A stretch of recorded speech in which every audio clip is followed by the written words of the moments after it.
totoo.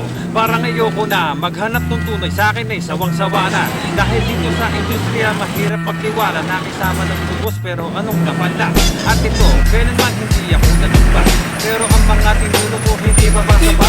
Sa dami ng nakasama ko, ilan lang kayo. Ang masakit pa dyan baka pare-pareho lang kayo. Tapos pag nagpaliwanag parang galing sa ilo, tulog na babakas sa inyo ang pagiging ulo ko. Lubog na ko na panahon, di na muli makukuto. Matapos mo kung pagtripan, sagad-sagad hanggang buto. Kung sa bagay, hindi na rin nakakapagtaka, si Jesus lang ang kaibigan ko mula nung bata pa. Kaya kung tatanong mo sa akin, ano yung nakaibigan? Pasensya ka pagkat